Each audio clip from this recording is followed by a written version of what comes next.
여러분, 안녕하세요. 오늘도 변함없이 이 자리에 함께 해주셔서 정말 감사합니다. 저는 심장내과에서 평생을 보낸 의사 하정구입니다. 30년이 넘는 시간 동안 심장과 혈관을 들여다보며 살았습니다. 그리고 솔직히 말씀드리면 의사인 저도 이건 정말 몰랐습니다. 아니, 알고는 있었지만 이렇게까지 심각할 줄은 몰랐다는 게 더 정확한 표현이겠네요. 며칠 전 진료실에서 있었던 일입니다. 한 환자분이 저를 찾아오셨는데요. 그 어떤 약도 안 드시고 평소에 운동도 꾸준히 하셨던 분이었습니다. 그런데 갑자기 한쪽 팔에 힘이 빠지고 말이 어눌해지는 증상으로 응급실에 실려오셨습니다. 검사를 해보니 작은 뇌경색이었습니다. 다행히 빨리 발견해서 큰 후유증 없이 회복하셨지만 저는 그날 밤 집에 돌아와서도 한참을 생각했습니다. 대체 무엇이 문제였을까? 답을 찾는 데는 오래 걸리지 않았습니다. 바로 부엌이었습니다. 매일 식탁 위에 올라오는 그 평범한 양념들 말입니다. 여러분, 혹시 이런 생각 해보셨나요? 내가 매일 먹는 이 양념이 내 혈관을 공격하고 있을지도 모른다는 생각이요. 아마 대부분 안 해보셨을 겁니다. 저도 그랬으니까요. 오늘 이 시간에는 우리가 매일 아무 의심 없이 사용하는 6가지 양념에 대해 말씀드리려고 합니다. 이 6가지는 우리 부엌 어디에나 있고 우리 식탁 어디에나 오릅니다. 그런데 이것들이 잘못 사용되면 혈관을 서서히 망가뜨리고 어느 날 갑자기 쓰러지게 만들 수 있다는 사실 알고 계셨나요? 특히 마지막 6번째 양념은 정말 충격적입니다. 다른 것들보다 훨씬 위험할 수 있는데도 우리는 그것을 건강식품이라고 믿고 매일 챙겨 먹고 있거든요. 끝까지 들어보시면 아마 깜짝 놀라실 겁니다. 그럼 먼저 시작하기 전에 한 가지만 약속해 주세요. 오늘 이야기를 끝까지 함께 들어주시겠다고요.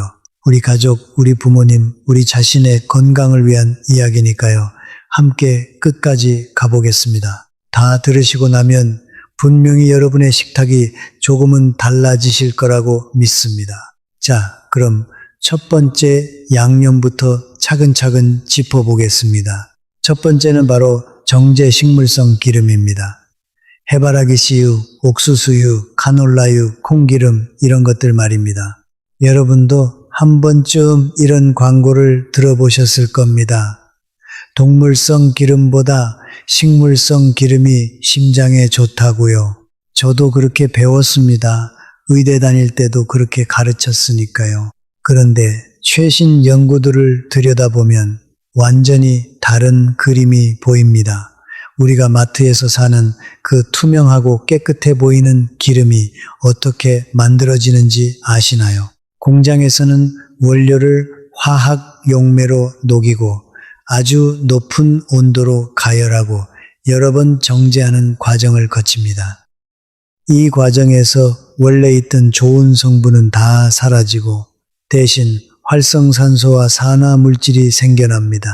이것들이 조용히, 아주 조용히 우리 혈관을 공격하기 시작합니다. 특히 이 기름을 높은 온도로 튀기거나 볶을 때 그 안에 있는 오메가6 지방산의 구조가 변해버립니다. 변형된 오메가6는 우리 몸에서 염증을 일으키는 물질로 바뀝니다. 상상해 보세요. 우리 혈관 안쪽 벽에 기름때 같은 것이 조금씩 쌓이는 모습을요. 처음엔 얇은 막처럼 시작하지만 시간이 지나면서 점점 두꺼워지고 딱딱해집니다. 혈관은 원래 가지고 있던 탄력을 잃어버리고 혈액이 흐르는 통로는 점점 좁아집니다. 그러다 어느 순간 그 쌓인 것이 떨어져 나가면서 혈류를 완전히 막아버립니다. 이게 바로 심근경색이나 뇌졸중이 갑자기 찾아오는 이유입니다. 이건 제가 그냥 드리는 말이 아닙니다. 영국의 권위 있는 의학 학술지에서도 이 부분을 명확하게 짚었습니다. 정제 식물성 기름, 특히 오메가6 지방산을 과도하게 섭취하면 만성 염증이 생기고 이것이 동맥을 굳게 만드는 과정을 앞당긴다는 내용이었습니다. 더 무서운 건 이 기름이 우리가 직접 요리할 때만 들어가는 게 아니라는 점입니다. 길거리 튀김 음식, 과자, 라면, 통조림 식품, 가공식품, 거의 모든 곳에 이 기름이 아주 많이 들어가 있습니다. 그러니까 여러분이 직접 기름을 사지 않더라도 이미 매일 상당한 양의 정제 기름을 무의식적으로 섭취하고 있다는 뜻입니다. 전문가들은 이 기름을 두고 부엌에 숨어 있는 조용한 살인자라고 표현하기도 합니다. 이걸 모르고 계속 섭취하면 혈관이 빠르게 늙어가고 뇌졸중 위험이 높아지고 심지어 어느 날 밤 자다가 갑자기 세상을 떠나는 일도 생길 수 있습니다. 정말 조심하셔야 합니다. 오늘부터라도 기름 사용 습관을 한번 점검해 보시길 진심으로 부탁드립니다. 두 번째로 말씀드리고 싶은 것은 달콤함의 함정, 바로 정제당과 시럽입니다. 여러분, 우리가 마시는 시원한 음료수 한 잔, 고기 젤 때 넣는 양념, 식탁 위, 빨간 케첩과 소스까지 이 모든 곳에 설탕이 들어 있습니다. 우리가 직접 의식하지 못하는 사이에 엄청난 양의 숨은 당을 매일 먹고 있는 겁니다. 가공식품 속에 정교하게 숨겨져 있으니까요. 문제는 이 당분과 시럽이 우리 몸이 감당할 수 있는 한계를 넘어설 때 시작됩니다. 혈당이 갑자기 치솟으면 췌장은 무리해서 인슐린을 만들어냅니다. 처음엔 몸이 버텨내지만 시간이 지나면 세포들이 점점 둔감해지면서 인슐린 저항성이라는 현상이 생깁니다. 이게 바로 제형 당뇨병으로 가는 가장 빠른 길입니다. 요즘 50대 이상 분들 사이에서 이 병이 정말 빠르게 늘어나고 있습니다. 여기서 끝나지 않습니다. 남은 당분은 지방으로 바뀌어 우리 몸에 차곡차곡 쌓입니다. 간에 들러붙어서 지방간을 만들고 뱃살이 두꺼워지게 만듭니다. 흔히 술배라고 부르는 그 뱃살, 사실은 내장지방입니다. 이 내장지방이 온몸에 염증 반응을 일으키고 결국 심장 건강을 직접적으로 갉아먹습니다. 최근 영양학 연구들을 보면 정제당과 시럽, 과다 섭취가 혈중 중성지방을 끌어올린다는 점이 명확하게 드러납니다. 이게 단순한 검사 숫자 변화가 아닙니다. 동맥경화증으로 가는 출발점이라는 게 핵심입니다. 마치 수도관에 물때가 끼는 것과 비슷합니다. 시간이 지날수록 혈관벽이 두꺼워지고 딱딱해지면서 작은 손상에도 매우 취약해집니다. 이렇게 막힌 혈관 안에서 혈전이 만들어지면 심근경색이나 뇌졸중이 코앞에서 기다리고 있는 셈입니다. 특히 연세가 있으신 분들은 혈관의 탄력이 이미 줄어든 상태라 더 위험합니다. 가장 무서운 점은 이 숨은 당분이 너무나 교묘하게 가공식품 속에 숨어 있다는 것입니다. 짠맛은 바로 느껴지지만 단맛은 다른 맛에 가려져서 우리가 모르고 지나치기 쉽습니다. 그렇게 매일 조금씩 아무 신호도 없이 혈관을 망가뜨리는 겁니다. 여기서 잠깐 여러분께 묻고 싶습니다. 아침에 드시는 음료 단맛이 강하게 느껴지시나요? 아니면 거의 안 느껴지시나요? 또 평소에 가공식품 라벨을 한 번이라도 자세히 들여다보신 적 있으신가요? 혹시 없으시다면 오늘부터는 한번 확인해 보시길 권해드립니다. 생각보다 충격적인 숫자를 보시게 될 겁니다. 자, 이제 세 번째로 넘어가겠습니다. 우리 식문화에서 정말 빼놓을 수 없는 존재, 바로 간장과 각종 발효 양념입니다. 된장찌개, 간장게장, 젓갈류까지 이런 음식들은 우리 밥상에 깊은 맛을 책임지는 존재들입니다. 사실 이런 발효식품에는 유익균이 풍부해서 장 건강에 좋다는 말도 틀린 말은 아닙니다. 과학적으로도 어느 정도 근거가 있는 이야기입니다. 하지만 여기에 우리가 잘 들여다보지 않는 그림자가 하나 숨어 있습니다. 바로 엄청난 나트륨 함량입니다. 된장국 한 그릇, 간장 베이스 반찬 한 접시만 먹어도 세계보건기구가 권장하는 하루 나트륨 섭취량의 절반 이상을 채우게 됩니다. 그러니까 50대, 60대 분들이 평소처럼 간이 센 음식을 한두 끼만 드셔도 이미 안전선을 훌쩍 넘어버리는 셈입니다. 나트륨이 혈중에 많아지면 몸은 균형을 맞추려고 물을 끌어당겨 저장합니다. 그러면 혈액의 양 자체가 늘어나고 심장은 더 세게, 더 자주 펌프질을 해야 합니다. 그 압력이 그대로 혈관벽에 전해지는데 특히 뇌 속 가느다란 혈관들은 나이가 들수록 약해져 있어서 이런 부담을 견디기 힘듭니다. 갑자기 혈압이 치솟으면 약해진 혈관이 터지면서 뇌출혈로 이어질 수 있습니다. 이게 바로 운동을 마비시키고 말을 못하게 만들고 때로는 생명까지 빼앗아가는 그 무서운 결과입니다. 여러 연구에서도 짠 음식 위주의 식습관이 특히 어르신들에게 뇌졸중의 가장 큰 원인이라고 거듭 지적하고 있습니다. 정말 안타까운 건 발효식품 속에 들어있는 좋은 유산균들이 미처 제 역할을 하기도 전에 과도한 나트륨이 먼저 몸에 해를 끼친다는 사실입니다. 그렇다고 해서 된장이나 간장, 젓갈을 완전히 끊으라는 말씀은 절대 아닙니다. 이것들은 우리 식문화의 뿌리이자 영혼 같은 존재니까요.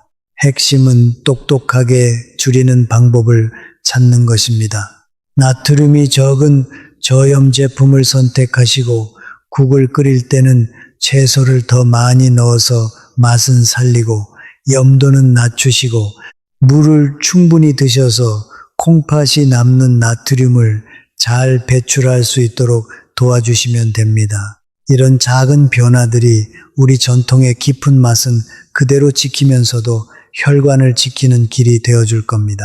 네 번째는 우리 식탁에서 거의 매일 만나는 빨간 양념 고추장과 케첩 같은 매운 소스류입니다.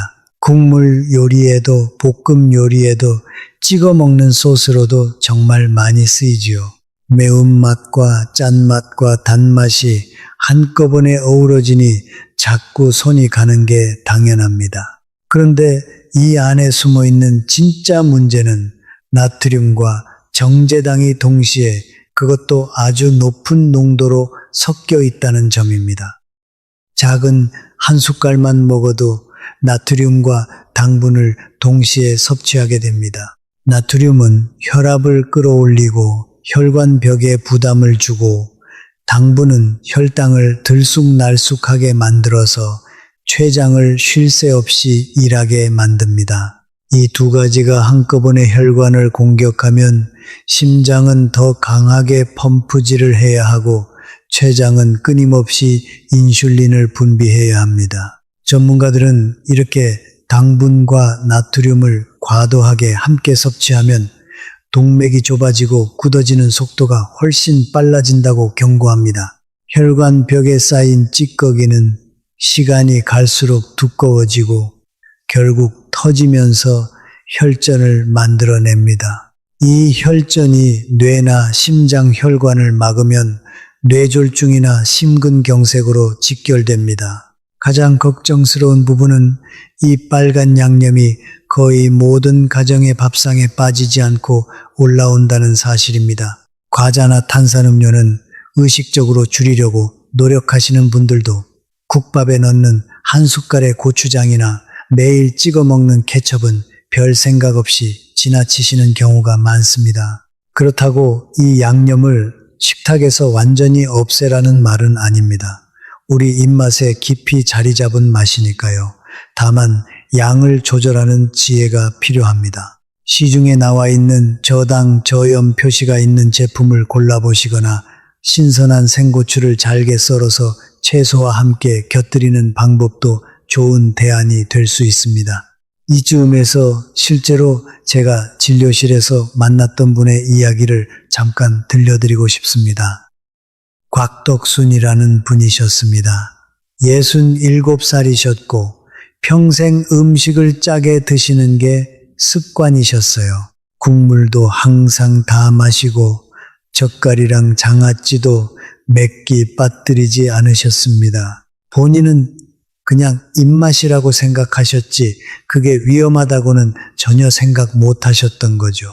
그러던 어느 날 갑자기 한쪽 팔다리에 힘이 빠지면서 어지러움을 느끼셨고 병원에 오셨을 때는 이미 작은 뇌혈관이 막혀 있는 상태였습니다. 다행히 빠르게 치료해서 큰 문제 없이 회복하셨지만 그분이 제게 이렇게 말씀하셨어요. 선생님, 저는 그냥 맛있게 먹는 거라고만 생각했어요. 이게 제 혈관을 공격하고 있는 줄은 꿈에도 몰랐습니다. 저는 그 말을 듣고 정말 마음이 무거웠습니다. 자, 그럼 이제 5번째 양념으로 넘어가 보겠습니다. 사실 이건 우리나라 전체가 함께 고민해야 할 문제인데요. 바로 소금 그 자체의 과다 섭취입니다. 우리나라는 전 세계에서 나트륨 섭취량이 매우 높은 나라 중 하나입니다. 국물 요리를 좋아하고 젓갈과 장아찌가 일상적이고 찌개와 국을 매끼 곁들이는 식문화 자체가 그 원인이라고 할 수 있습니다. 세계보건기구는 하루 소금 섭취량을 5g, 작은 티스푼 하나 정도로 제한하라고 권고합니다. 그런데 실제 통계를 보면 우리는 그 권장량의 2배, 심하면 3배까지 먹고 있습니다. 국물을 싹 비우고 장아찌도 곁들이고 다른 끼니에서 짠 반찬을 또 드신다면 이미 하루 권장량을 훌쩍 넘겨버린 겁니다. 나트륨이 몸에 쌓이면 물을 끌어당겨 혈액량이 늘어나고 심장은 그만큼 더 힘들게 일해야 합니다. 그 압력이 결국 혈관벽으로, 특히 약해진 뇌혈관으로 그대로 전해집니다. 혈압이 높아지는 건 자연스러운 결과이고 이것이 바로 뇌졸중의 가장 큰 원인 중 하나입니다. 한 연구에서는 하루 소금을 단 2g만 줄여도 어르신들의 뇌졸중 위험이 거의 20% 가까이 줄어든다는 결과를 보여줬습니다. 작은 변화가 정말 큰 차이를 만든다는 걸 이 수치가 분명히 보여줍니다. 소금이 정말 무서운 이유는 술이나 담배처럼 강한 자극이나 취기를 주지 않는다는 점입니다. 조용히, 천천히, 우리도 모르는 사이에 몸을 갉아먹습니다. 직접 소금을 넣지 않아도 국물이나 장아찌, 가공식품 속에 숨어있는 나트륨만으로도 이미 안전선을 넘는 경우가 많습니다. 그러니까 뇌와 심장을 지키려면 결국 짠맛을 줄이는 것이 핵심입니다. 다행히 짜게 먹지 않는다고 해서 맛없는 식사를 해야 하는 건 아닙니다. 저염 간장을 고르시고 장아찌는 물에 한번 헹궈서 염도를 낮추시고 파, 마늘, 생강, 각종 향신 채소를 활용해서 맛의 깊이를 더해보세요. 이런 작은 습관의 변화만으로도 전통의 깊은 풍미는 지키면서도 건강을 함께 챙길 수 있습니다. 자, 이제 처음에 말씀드렸던 가장 충격적인 마지막 6번째 양념을 알려드릴 차례입니다. 놀라지 마세요. 바로 마늘입니다. 네, 마늘입니다. 우리 부엌에 없는 집이 거의 없는 그 흔한 마늘 말입니다. 국에도 넣고 볶음에도 넣고 양념장에도 듬뿍 들어가는 그 마늘이 왜 위험할 수 있는지 지금부터 차근차근 설명드리겠습니다. 옛날부터 마늘은 감기를 이기게 해주고 몸을 따뜻하게 해주는 약이라고 믿어왔습니다. 실제로 현대의학에서도 마늘 속 알리신이라는 성분이 혈중 지방을 낮춰주고 염증을 줄여주고 혈전 생성을 막아준다는 것이 확인되었습니다. 그러니까 마늘은 분명 자연이 우리에게 준 귀한 선물이 맞습니다. 적절하게 먹으면 정말 좋습니다. 하지만 여러분, 마늘도 양날의 검입니다. 특히 만성질환을 앓고 계신 어르신들이라면 더더욱 조심하셔야 합니다. 마늘이 가지고 있는 핵심적인 특징, 바로 혈액을 자연스럽게 묽게 만드는 작용 때문입니다.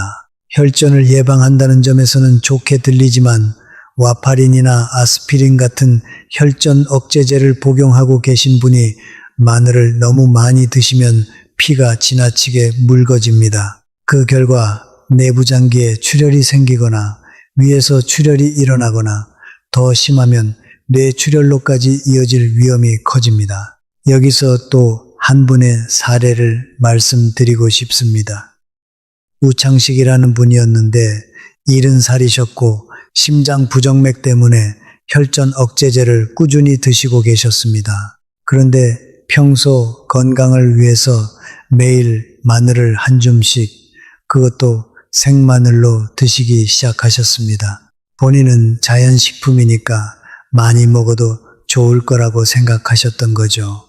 몇 주가 지나자 몸에 멍이 쉽게 생기고 잇몸에서 피가 잘 멈추지 않는 증상이 나타났습니다. 검사를 해보니 혈액이 지나치게 묽어진 상태였습니다.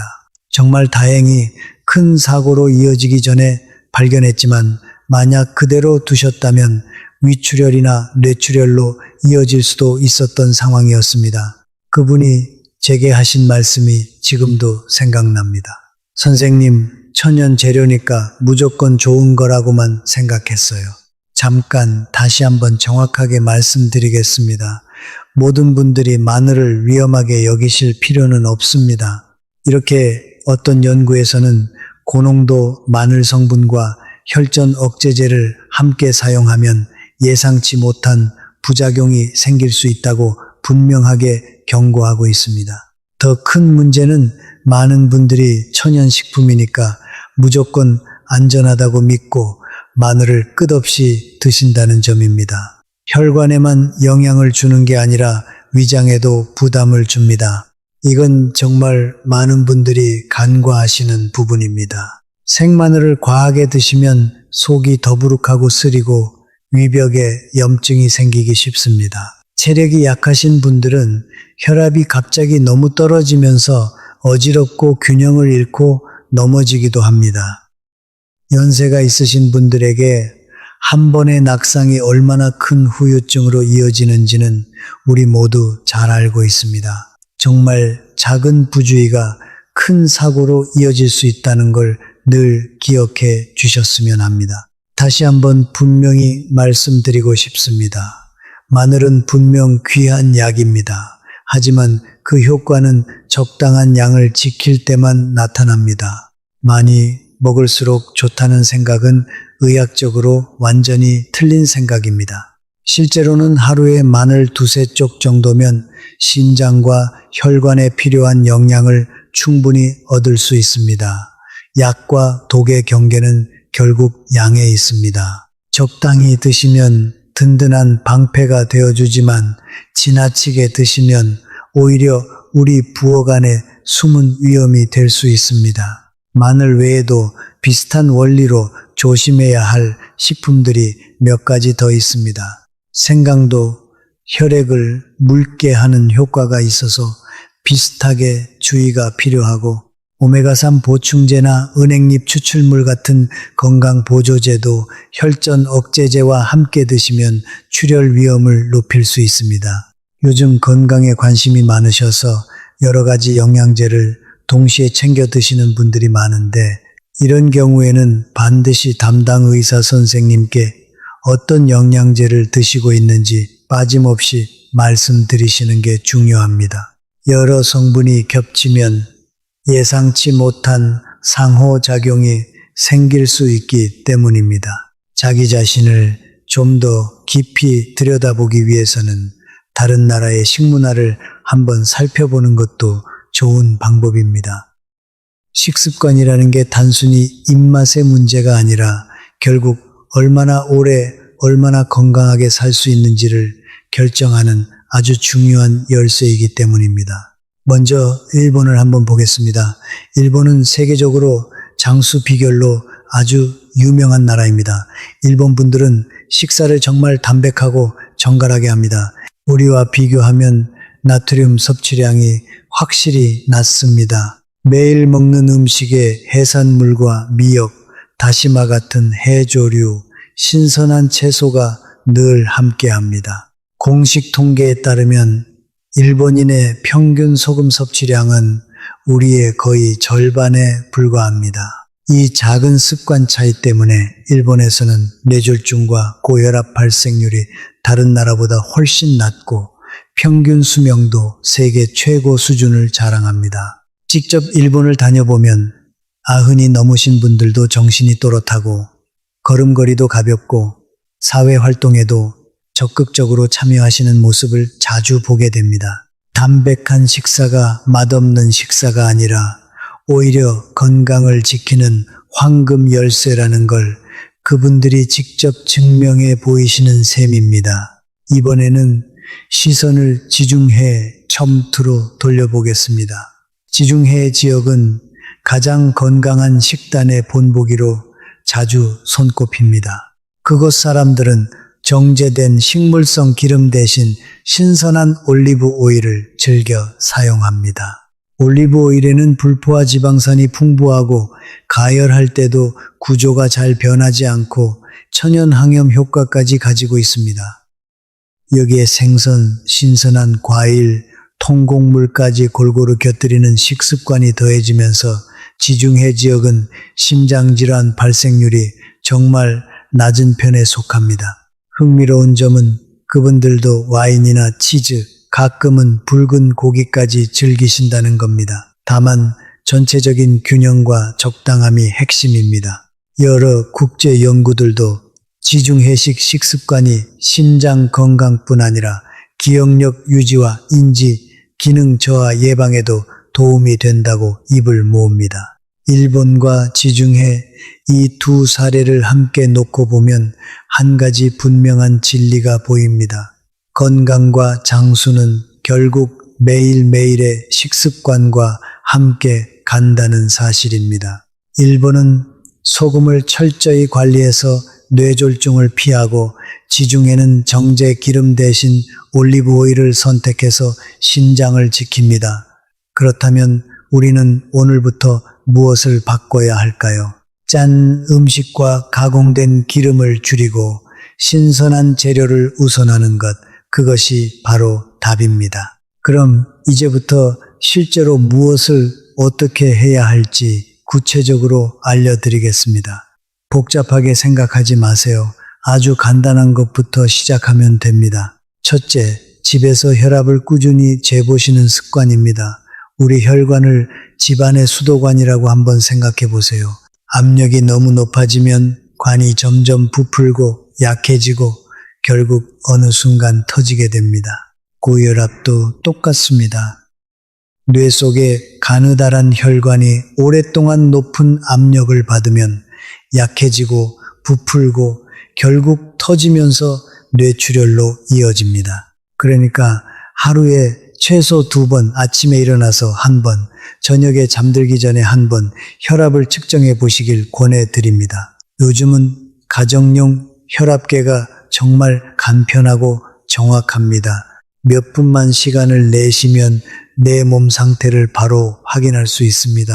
둘째, 나트륨과 칼륨의 균형을 맞추는 일입니다. 나트륨이 몸에 물을 가둬서 혈압을 올린다면 칼륨은 그 나트륨을 몸 밖으로 내보내는 데 도움을 줍니다. 조용히 일하는 숨은 일꾼인 셈인데 의외로 신경 쓰는 분들이 적습니다. 바나나, 고구마, 시금치, 단호박, 토마토 같은 음식에 칼륨이 풍부합니다. 식사 후에 바나나 1개를 드시는 것만으로도 혈관과 심장의 든든한 보호막을 더할 수 있습니다. 셋째, 물을 충분히 드시는 습관입니다. 아주 간단하지만 많은 분들이 놓치고 계신 부분입니다. 몸에 수분이 부족하면 혈액이 끈적해지고 흐름이 느려지고 혈전이 생기기 쉬워집니다. 이게 바로 혈관을 막고 뇌졸중을 일으키는 위험한 요인입니다. 반대로 물을 충분히 드시면 혈액이 묽어지고 순환이 부드러워지고 콩팥이 남는 나트륨을 더 잘 배출하게 됩니다. 연세가 있으신 분들은 하루에 약 1.5리터에서 2리터 정도의 물을 드시는 게 좋습니다. 한꺼번에 들이키지 마시고 조금씩 자주 나눠서 드세요. 목이 마를 때까지 기다리지 마시고 물병을 곁에 두고 자주 한 모금씩 드시는 습관을 만들어 보세요. 넷째, 식사 후에 가볍게 몸을 움직이는 습관입니다. 밥을 먹고 바로 텔레비전 앞에 앉거나 누워버리면 혈당이 빠르게 치솟아서 몸에 부담을 줍니다. 특히 당뇨나 고지혈증이 있으신 분들에게는 더 위험합니다. 식사 후 10분에서 15분 정도 가볍게 걷거나 몸을 움직여 주시는 것만으로도 혈당이 안정되고 소화도 한결 편해집니다. 이 네 가지 혈압 체크, 칼륨이 풍부한 음식, 충분한 물, 식후 가벼운 움직임, 이것만 꾸준히 지켜도 뇌졸중 위험을 충분히 낮출 수 있습니다. 비싸지 않고 힘들지도 않습니다. 그냥 매일 조금씩 실천하는 마음이면 충분합니다. 혈압을 재실 때 몇 가지 주의하실 점도 말씀드리고 싶습니다. 측정 전에는 적어도 5분 정도 편안히 앉아서 안정을 취하신 후에 재시는 게 정확합니다. 측정 직전에 커피를 드셨거나 담배를 피우셨다면 잠시 기다리신 후에 재시는 게 좋습니다. 그리고 한 번만 재고 끝내지 마시고 몇 분 간격으로 두세 번 재셔서 평균을 보시는 것이 더 정확합니다. 팔의 위치도 중요한데 심장과 비슷한 높이의 팔을 두시고 측정하시면 더 정확한 값을 얻으실 수 있습니다. 측정한 값은 그냥 보고 잊어버리지 마시고 작은 수첩이나 달력에 매일 적어두시는 것을 권해드립니다. 그렇게 며칠, 몇 주를 모아서 보시면 내 몸의 흐름이 보입니다. 어떤 날 유난히 높았는지, 그날 무엇을 드셨는지 되돌아보시면 나만의 위험 요인을 더 정확하게 파악하실 수 있습니다. 이렇게 직접 기록하고 관찰하는 습관이야말로 가장 훌륭한 자기 건강관리 방법이라고 저는 늘 강조합니다. 여기서 희망적인 이야기 하나를 들려드리고 싶습니다. 엄정희라는 분이 계셨습니다. 63살이셨고 평생 짜게 먹는 습관과 단 음료를 즐기셨던 분이었습니다. 혈압이 높다는 진단을 받고도 한동안 크게 신경 쓰지 않으셨는데 어느 날 가벼운 어지러움을 느끼시고 저를 찾아오셨습니다. 다행히 큰 문제는 없었지만 제가 오늘 말씀드린 이 네 가지를 차근차근 권해드렸습니다.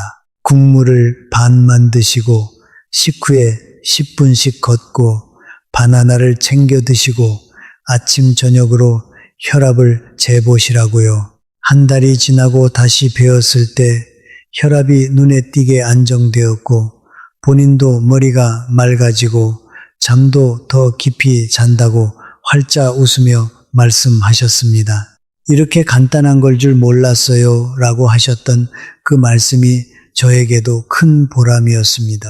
자, 여기서 잠깐 멈추고 우리가 지금까지 이야기한 것들을 한번 정리해 보겠습니다. 정제 식물성 기름은 혈관에 염증을 일으킵니다. 정제당과 시럽은 혈당을 흔들고 지방간을 만듭니다.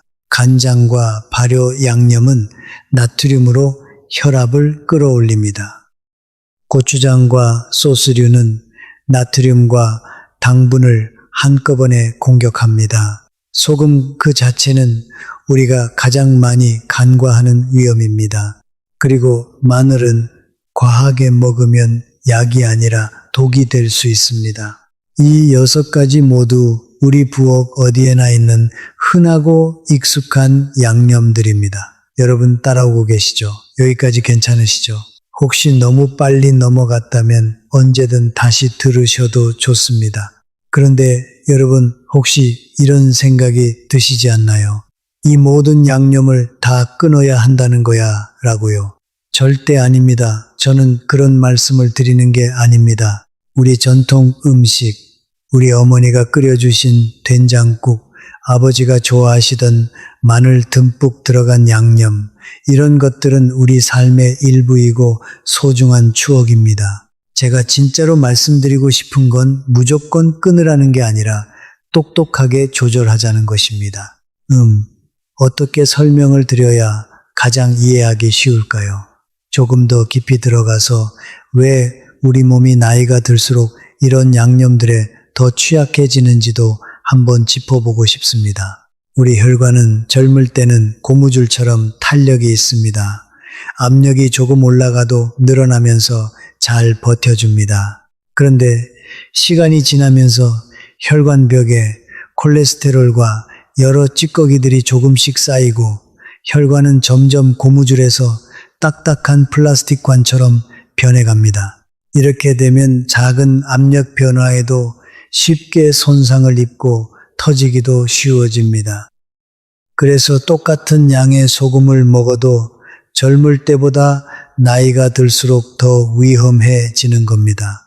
이건 단순한 비유가 아니라 실제로 혈관 내벽에서 벌어지는 생리적인 변화입니다. 또 한 가지, 우리 콩팥도 나이가 들면서 기능이 서서히 떨어집니다. 콩팥은 우리 몸의 정수기 필터와 같습니다. 혈액 속 노폐물과 여분의 나트륨을 걸러내는 역할을 하는데 이 필터가 낡아지면 걸러내는 능력도 떨어집니다. 그러면 나트륨이 몸 안에 더 오래 머물게 되고 혈압은 더 쉽게 올라갑니다. 그래서 똑같이 짠 음식을 먹어도 젊은 사람보다 어르신들에게 훨씬 큰 부담이 되는 겁니다. 이건 정말 중요한 부분인데요. 이건 어르신들의 몸이 약해서가 아니라 평생 열심히 일해온 콩팥과 혈관이 그만큼 많은 일을 해왔기 때문이라고 생각해 주시면 좋겠습니다. 오랜 시간 우리를 위해 애써온 장기들에게 이제는 우리가 조금 더 배려해 줄 차례입니다. 이런 이유들 때문에 저는 50대 이후부터는 특히 신경 써서 식습관을 점검해야 한다고 강조하고 싶습니다. 아직 증상이 없다고 해서 안심하시면 안 됩니다. 혈관 손상은 증상 없이 아주 조용히 진행되는 경우가 대부분입니다. 증상이 나타났을 때는 이미 상당히 진행된 경우가 많습니다. 그래서 미리 알고 미리 대비하는 것이 무엇보다 중요합니다. 여러분, 혹시 이런 증상들이 있으신가요? 아침에 일어났을 때 손발이 약간 붓는다거나 평소보다 자주 머리가 무겁고 띵하다거나 갑자기 시야가 잠깐 흐려졌다가 다시 괜찮아진다거나 이런 작은 신호들을 그냥 나이가 들어서 그런가 보다 하고 넘기시는 분들이 정말 많습니다. 하지만 이런 증상들이 반복된다면 절대 가볍게 넘기지 마세요. 혈관이 우리에게 보내는 작은 경고일 수 있습니다. 이쯤에서 다시 한번 우리 부엌을 떠올려 보셨으면 합니다. 오늘 아침에 드신 음식, 어제 저녁에 드신 국, 평소에 즐겨 찍어 드시는 소스, 혹시 그 안에 오늘 말씀드린 6가지 양념이 너무 많이 들어있지는 않았나요? 한번 천천히 떠올려 보세요. 우리는 우리 자신을 잘 안다고 생각하지만 사실 매일 무엇을 얼마나 먹고 있는지는 의외로 잘 모르고 지나가는 경우가 많습니다. 자, 그럼 조금 더 실천적인 이야기를 해보겠습니다. 식습관을 바꾸는 게 어렵다고 느끼시는 분들이 많은데 사실 그렇게 거창할 필요가 없습니다. 한꺼번에 모든 걸 바꾸려고 하면 오히려 지치고 포기하게 됩니다. 저는 항상 환자분들께 이렇게 말씀드립니다. 한 가지씩 천천히 바꿔가시라고요. 이런 변화를 실천하실 때 한 가지 더 도움이 되는 방법이 있습니다. 가능하시다면 같은 시간에 같은 장소에서 새로운 습관을 반복해 보세요. 예를 들어 매일 아침 식사 전에 물 한 잔을 드시는 것을 정해 놓으시면 며칠만 지나도 자연스럽게 몸이 그 시간을 기억하게 됩니다. 이렇게 습관을 일정한 시간과 연결시키면 의지력에만 의존하지 않고도 훨씬 오래, 훨씬 편안하게 지속하실 수 있습니다. 이번 주에는 국물을 반만 드시는 것부터 시작해 보세요. 다음 주에는 가공식품 라벨을 한번 확인하는 습관을 만들어 보세요. 그 다음 주에는 식후에 가볍게 걷는 시간을 만들어 보세요. 이렇게 한 걸음씩 나아가다 보면 어느새 식습관 전체가 달라져 있는 걸 느끼실 수 있을 겁니다. 급하게 바꾸는 것보다 천천히 꾸준히 바꾸는 것이 훨씬 오래 갑니다. 그리고 한 가지 더 말씀드리고 싶은 게 있습니다.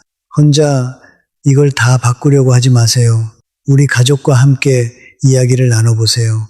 밥상을 차리시는 분과 함께 국물을 줄이는 방법을 의논해 보시고 자녀분들에게도 오늘 들으신 이야기를 한번 전해주세요. 우리 가족 모두의 혈관을 함께 지키는 일이니까요.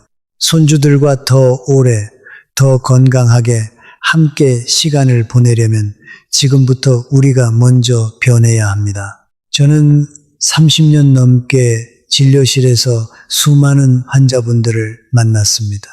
그 중에는 정말 안타까운 사연도 많았고 또 작은 변화로 놀랍게 회복하신 분들도 많았습니다. 확실한 건 이것 하나입니다. 우리 몸은 우리가 어떻게 대해주느냐에 따라 분명히 응답합니다. 오늘부터 작은 것 하나라도 바꿔보신다면 그 변화는 분명히 여러분의 혈관에, 여러분의 미래에 좋은 흔적을 남길 겁니다. 조금 전에 말씀드린 우창식님 기억하시나요? 마늘을 너무 많이 드셔서 혈액이 묽어지셨던 그 환자분요. 사실 그 일이 있고 나서 저는 진료실에서 비슷한 사례를 더 자주 마주하게 되었습니다. 요즘 건강식품이라는 이름이 붙으면 무조건 많이 먹어야 좋다고 생각하시는 분들이 정말 많습니다. 홍삼도 그렇고 오메가3도 그렇고 비타민도 그렇습니다. 좋은 성분이라도 양을 넘어서면 몸에 부담이 됩니다. 우창식 님도 그 이후로는 마늘을 적당히 2-3쪽 정도로 줄이셨고 지금은 안정적으로 약을 잘 챙기시면서 건강하게 지내고 계십니다. 자, 이제 조금 더 구체적으로 어떤 음식들을 가까이 하시면 좋을지 말씀드리겠습니다. 혈관 건강을 생각하신다면 우리 전통 음식 안에도 답이 많이 숨어 있습니다. 예를 들어 된장을 끓이실 때 소금 대신 다시마와 멸치로 우려낸 육수를 베이스로 쓰시면 짠맛은 줄이고 깊은 맛은 살릴 수 있습니다. 나물 무칠 때도 간장 대신 참기름과 들깨가루를 더 활용해 보시면 풍미는 그대로 유지하면서 나트륨은 줄일 수 있습니다. 생선도 정말 좋은 선택입니다. 고등어, 삼치, 꽁치 같은 생선에는 오메가3 지방산이 풍부해서 혈관에 쌓인 염증을 가라앉히는 데 도움이 됩니다. 다만 굽거나 졸일 때 간을 너무 세게 하지 않도록 주의하시면 좋겠습니다. 견과류도 한 줌씩 챙겨 드시면 좋습니다. 호두나 아몬드에는 불포화 지방산이 풍부해서 혈관벽을 부드럽게 유지하는 데 도움이 됩니다. 다만 시중에 파는 견과류 중에는 소금이나 설탕으로 코팅된 것들이 많으니 가능하면 아무것도 첨가되지 않은 그대로의 견과류를 선택하시는 게 좋습니다. 채소는 양에 구애받지 않고 충분히 드셔도 좋습니다. 특히 짙은 녹색 채소, 시금치나 케일, 브로콜리 같은 채소에는 칼륨과 식이섬유가 풍부해서 나트륨 배출을 돕고 혈관을 건강하게 유지하는 데 큰 도움이 됩니다. 이렇게 우리가 평소에 익숙한 재료들을 조금만 다르게 활용하면 입맛도 지키고 건강도 함께 지킬 수 있습니다. 비싼 건강식품을 따로 사실 필요도 없습니다. 우리 부엌, 우리 시장에 이미 다 있는 재료들입니다. 돈 들이지 않고도 충분히 시작할 수 있다는 점 꼭 기억해 주셨으면 좋겠습니다. 콩류도 빼놓을 수 없는 좋은 선택입니다. 두부나 콩나물, 검은콩 같은 식재료에는 식물성 단백질이 풍부하면서도 동물성 지방이 적어서 혈관에 부담을 덜 줍니다. 또한 콩에는 식이섬유도 풍부해서 콜레스테롤 수치를 낮추는 데도 도움이 됩니다. 두부를 활용한 요리는 정말 다양합니다. 두부조림, 두부구이, 순두부찌개까지 우리 입맛에 익숙하면서도 건강에 좋은 메뉴들이 많습니다. 된장이나 청국장처럼 콩을 발효시킨 음식도 좋지만 앞서 말씀드렸듯이 염도는 꼭 신경 써서 조절해 주셔야 합니다. 해조류도 우리 식문화에서 빼놓을 수 없는 좋은 재료입니다. 미역, 다시마, 김 같은 해조류에는 칼륨과 식이섬유가 풍부하고 특히 미역국을 끓이실 때 멸치나 다시마로 깊은 맛을 내시면 소금을 적게 넣어도 충분히 맛있게 드실 수 있습니다. 이렇게 우리 전통 식재료들을 잘 활용하시면 새로운 음식을 따로 배우지 않으셔도 충분히 건강한 식탁을 차리실 수 있습니다. 이제 조금 다른 이야기를 해보고 싶습니다. 사실 우리가 짜게 기름지게 먹게 되는 데는 단순히 입맛의 문제만 있는 게 아닙니다. 우리 세대는 젊었을 때 정말 어려운 시절을 보냈습니다. 먹을 게 풍족하지 않았던 시절, 짠 음식 한 가지로 밥 한 그릇을 다 비워야 했던 시절이 있었습니다. 그 시절의 습관이 지금까지 몸에 남아있는 겁니다. 그러니 지금 이렇게 짜게 드시는 것도 단 음식을 좋아하시는 것도 사실은 그 시절을 견뎌내신 흔적이라고 생각합니다. 그동안 정말 고생 많으셨습니다. 이제는 우리가 우리 자신을 돌볼 차례입니다. 자식들 키우느라, 가족을 먹이느라 정신없이 살아오신 시간 동안 정작 본인의 건강은 뒷전이었던 분들이 정말 많습니다. 이제는 그 마음을 조금 내려놓고 우리 자신의 혈관, 우리 자신의 건강을 먼저 챙겨주셔야 할 때입니다. 아직 늦지 않았습니다. 지금부터 시작하면 충분합니다. 이건 자식들에게 짐이 되지 않기 위한 일이기도 합니다. 우리가 건강을 잃으면 결국 그 부담은 자녀분들에게 돌아갑니다. 병원비, 간병, 마음의 무게까지요. 우리가 스스로 건강을 지키는 것이야말로 자녀분들께 드릴 수 있는 가장 큰 선물이자 사랑의 표현입니다.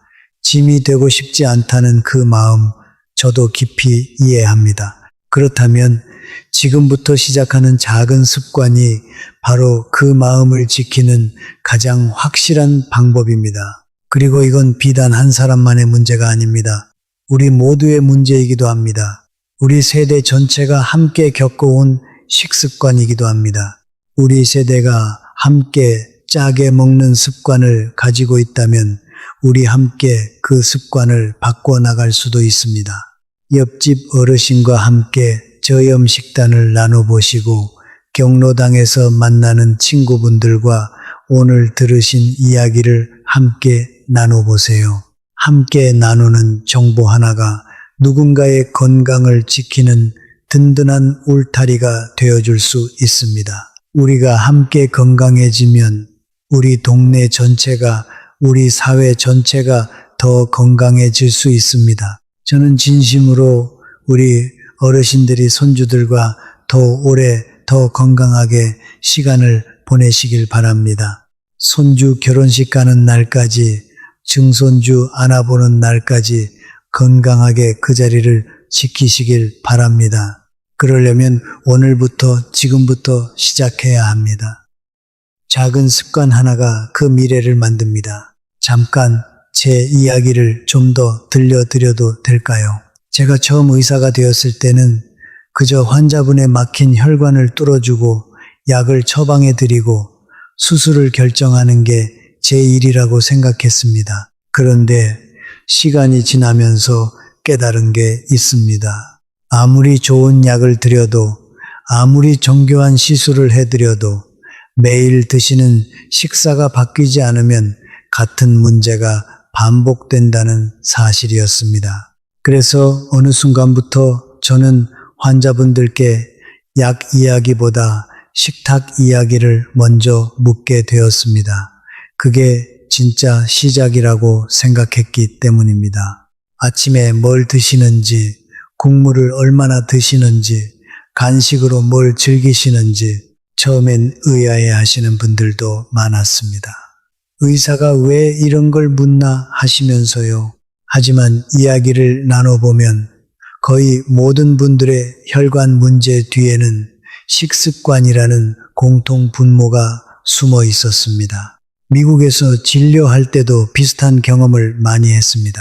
그곳에서는 가공식품과 패스트푸드가 문제였고 여기서는 짠 국물과 양념이 문제였습니다. 나라마다 모양은 다르지만 본질은 같았습니다. 우리가 매일 무심코 먹는 것이 결국 우리 혈관의 운명을 결정한다는 것입니다.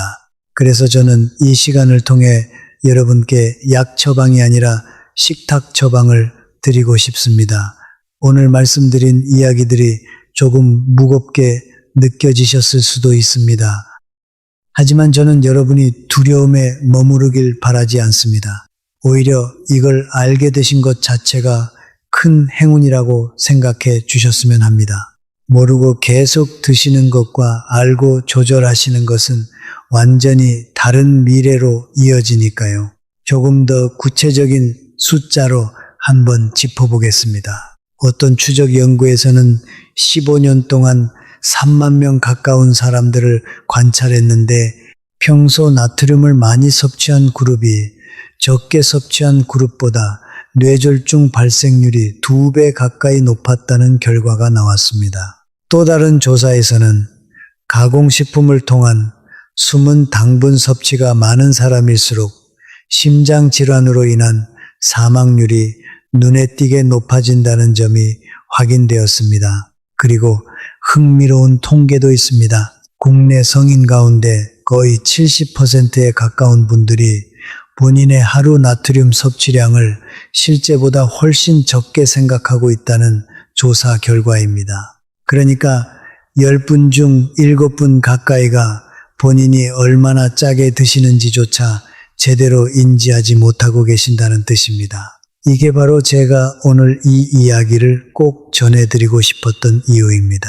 모르면 바꿀 수 없지만 알면 바꿀 수 있습니다. 또 하나 정제 기름과 관련된 연구에서는 오메가6 지방산 섭취 비율이 높은 그룹이 그렇지 않은 그룹보다 심혈관계 염증 지표가 약 1배 반 가까이 높게 나타났습니다.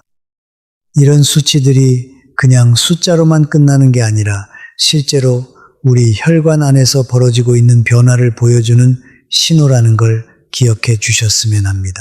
이런 숫자들을 들으시면 막연하게 무섭다고만 느껴지실 수 있는데 저는 오히려 이걸 희망적으로 봐주셨으면 합니다. 위험이 2배라는 건 반대로 식습관을 바꾸면 그 위험을 다시 절반으로 줄일 수 있다는 뜻이기도 합니다. 숫자는 변하지 않는 운명이 아니라 우리가 움직일 수 있는 여지를 보여주는 지표입니다. 그러니까 오늘 들으신 통계들을 두려움이 아니라 변화의 동기로 받아들여 주시면 좋겠습니다. 숫자는 그저 출발점일 뿐 끝이 아닙니다.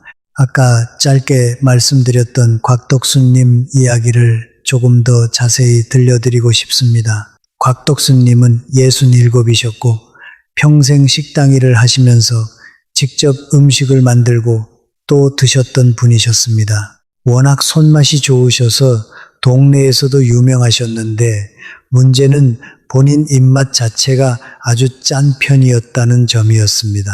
국물도 늘 한 그릇을 다 비우셨고 밑반찬으로 젓갈과 장아찌를 몇 끼 곁들이셨습니다. 처음엔 그냥 입맛이 그런가 보다 라고만 생각하셨습니다. 혈압이 조금 높다는 이야기는 몇 년 전부터 들으셨지만 약도 꾸준히 드시고 있으니 괜찮을 거라고 생각하셨습니다. 그런데 그날은 평소와 다름없이 가게 문을 열고 아침 준비를 하시던 중이었습니다. 갑자기 손에서 그릇이 미끄러지면서 떨어졌고 본인도 모르게 한쪽 팔에 힘이 빠지는 걸 느꼈습니다. 말이 어눌해지고 어지러움이 함께 몰려왔습니다. 다행히 옆에 있던 직원분이 바로 119에 연락해서 병원으로 옮겨졌습니다. 검사 결과는 작은 뇌혈관이 막힌 경색이었습니다. 다행히 발견이 빨라서 큰 후유증 없이 회복하실 수 있었지만 그 며칠 동안 곽덕순님은 정말 많이 두려워하셨습니다. 회복하시고 나서 제게 처음 하신 말씀이 선생님, 저는 그냥 맛있게 먹은 죄밖에 없는데 왜 이렇게 됐을까요? 였습니다. 저는 그때 차근차근 설명을 드렸습니다. 맛있게 먹는 것과 건강하게 먹는 것이 늘 같은 길은 아니라고요. 그날 이후 곽덕순님은 정말 열심히 식습관을 바꾸셨습니다. 가게에서 손님께 내는 음식은 그대로 두셨지만 본인이 드시는 음식만큼은 국물을 절반으로 줄이시고 젓갈은 일주일에 한두 번으로 줄이셨습니다. 대신 채소 반찬을 늘리시고 식후에는 가게 앞을 10분씩 걸으셨습니다. 처음엔 입맛이 허전하다고 느끼셨지만 한 달쯤 지나니 오히려 입맛이 더 깔끔해졌다고 말씀하셨습니다. 본인이 직접 그 변화를 느끼시고 나서는 가게에 오시는 단골 손님들께도 자연스럽게 그 이야기를 들려주기 시작하셨다고 합니다.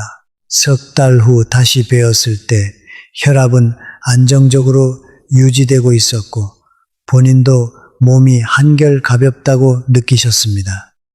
지금도 가끔 진료실에 들르실 때면 활짝 웃으시면서 선생님 덕분에 제가 다시 태어났어요 라고 말씀해 주십니다. 저는 그 말씀을 들을 때마다 이 일을 계속해 나갈 힘을 얻습니다. 이쯤에서 여러분도 한번 스스로에게 물어보셨으면 좋겠습니다. 지난 일주일 동안 국물 요리를 몇 번이나 드셨나요? 젓갈이나 장아찌는 거의 매 끼 드시고 계신가요? 아니면 가끔만 드시나요? 혹시 단 음료나 과자를 매일 챙겨 드시고 계신가요? 이 질문에 솔직하게 답해 보시는 것만으로도 오늘 이 이야기가 여러분께 의미 있는 시간이 될 거라고 생각합니다. 그리고 또 하나, 혹시 지금 혈전 억제제나 다른 약을 드시고 계신 분이시라면 마늘이나 다른 건강식품을 드시기 전에 꼭 담당 의사 선생님과 상담해 보시길 권해드립니다. 천연 재료라고 해서 약과 상관없이 안전하다고 단정 짓지 마세요. 기저질환이 있으신 분들은 늘 전문의와 먼저 확인하시는 게 가장 안전한 길입니다. 자, 이제 슬슬 오늘 이야기를 마무리해야 할 시간이 다가오고 있습니다. 하지만 마무리하기 전에 한 가지만 더 강조하고 싶습니다. 오늘 말씀드린 내용을 한꺼번에 다 실천하려고 하지 마세요. 욕심내지 마세요. 그러다 지쳐서 며칠 만에 포기하시는 경우를 정말 많이 봤습니다. 대신 이렇게 해보세요. 오늘 저녁 식사에서 딱 한 가지만 바꿔보세요. 국물을 평소보다 조금만 적게 드시거나 식후에 잠깐이라도 걸어보시거나 그렇게 한 가지씩 천천히 늘려가시면 됩니다. 작게 시작해서 꾸준히 이어가는 것, 그게 바로 건강을 지키는 가장 확실한 방법입니다. 이야기를 마무리하기 전에 처음에 제가 말씀드렸던 그 무서운 질문, 왜 사람들이 멀쩡히 자다가 갑자기 쓰러지는가, 그 답을 좀 더 깊이 풀어드리고 싶습니다. 사실 밤사이에 우리 몸 안에서는 생각보다 많은 변화가 일어납니다. 저녁에 짜고 기름진 음식을 많이 드시면 그 영향이 바로 나타나지 않습니다. 오히려 몇 시간이 지난 자정 무렵 깊은 잠에 빠져 있을 때 혈압이 가장 불안정해집니다. 원래 우리 몸은 밤이 되면 혈압이 자연스럽게 낮아지면서 혈관이 쉴 시간을 갖습니다. 그런데 저녁에 나트륨을 과하게 섭취하면 몸이 물을 끌어당겨서 혈액량이 늘어나고 이 자연스러운 혈압 하강이 제대로 일어나지 않습니다. 혈관은 밤새 쉬지 못하고 계속 높은 압력을 받게 되는 겁니다. 거기에 더해서 잠든 동안에는 우리가 스스로 몸의 신호를 느끼지 못합니다. 팔에 힘이 빠지거나 머리가 띵해도 알아차릴 수가 없습니다.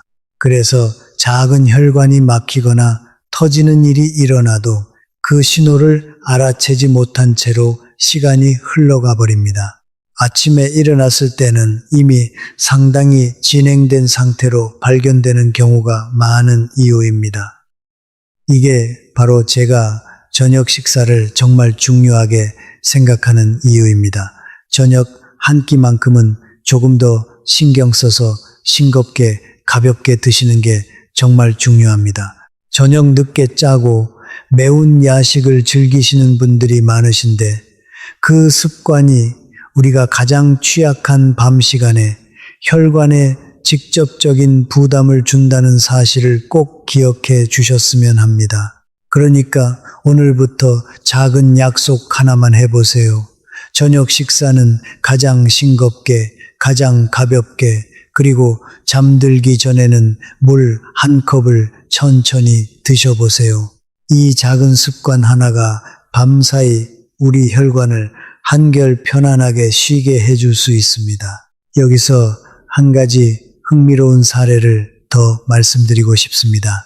옥경태라는 분이었는데 68살이셨고 평소 저녁 늦게 짜고 매운 야식을 즐기시는 습관이 있으셨습니다. 퇴근하고 늦게 집에 오셔서 하루의 스트레스를 야식으로 푸셨던 거죠. 어느 날 아침 잠에서 깨어났을 때 한쪽 손에 약간의 저림 증상을 느끼셨습니다. 다행히 증상이 금방 사라졌지만 혹시 몰라서 병원을 찾으셨습니다. 검사 결과 일시적인 작은 혈류 장애였습니다. 의학적으로는 일시적 허열 발작이라고 부르는데 이건 본격적인 뇌졸중이 오기 전에 보내는 경고 신호와도 같습니다. 저는 옥경태님께 이 신호를 정말 다행스럽게 잘 알아차리셨다고 말씀드렸습니다. 그리고 저녁 야식 습관을 함께 점검해 보자고 제안했습니다. 늦은 시간 야식을 끊는 대신 저녁 일찍 가볍게 식사를 마치시고 스트레스는 야식이 아니라 가벼운 산책이나 음악으로 풀어보시라고 권해드렸습니다. 몇 달이 지난 지금 옥경태님은 더 이상 그런 저림 증상을 겪지 않으셨고 본인도 한밤중에 속이 편안해서 잠도 더 잘 잔다고 말씀하셨습니다. 작은 경고 신호를 무시하지 않고 바로 행동으로 옮기신 것, 그것이 큰 위기를 막아낸 결정적인 순간이었습니다. 또 한 가지 꼭 말씀드리고 싶은 게 있습니다. 가족들과 함께 사시는 분들이라면 식사 준비를 하시는 분이 혼자서 모든 부담을 지지 않도록 가족이 함께 도와주셔야 합니다. 간을 맞출 때 온 가족이 함께 싱겁게 먹는 연습을 해보시고 어머니나 아버지가 평생 짜게 드셔오셨다면 자녀분들이 먼저 나서서 저염 식단을 권해드리는 것도 정말 큰 사랑의 표현이 될 수 있습니다.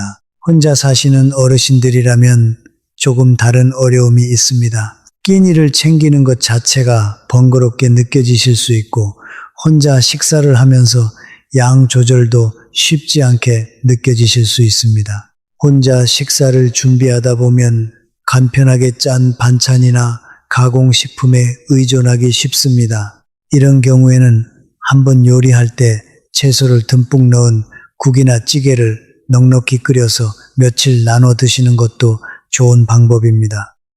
소분해서 냉동해 두시면 필요할 때마다 데우기만 하면 되니 매번 새로 요리하는 부담도 줄일 수 있습니다. 매번 새로 간을 맞추지 않아도 되고 영양도 골고루 챙길 수 있습니다. 저는 진료실에서 정말 다양한 가족의 모습을 봅니다. 어떤 가족은 부모님 건강을 위해서 온 가족이 식습관을 함께 바꾸시고 어떤 분들은 혼자서 묵묵히 새로운 습관을 만들어 가십니다. 어느 쪽이든 그 노력은 정말 소중합니다. 건강은 결국 혼자 지키는 것이 아니라 주변 사람들과 함께 만들어가는 것이라고 저는 믿습니다. 오늘 이야기를 들으신 여러분이 가족분들께도 이 내용을 한번 전해주신다면 그것만으로도 한 가정의 건강이 달라질 수 있습니다. 작은 이야기 하나가 누군가의 생명을 지키는 시작이 될 수 있다는 것, 저는 그것을 진심으로 믿고 있습니다. 저는 가끔 진료실에서 이런 이야기도 듣습니다. 아버지께서 평생 짜게 드셔 오셨는데 이제 와서 식습관을 바꾸자고 말씀드리기가 조심스럽다는 자녀분들의 이야기입니다.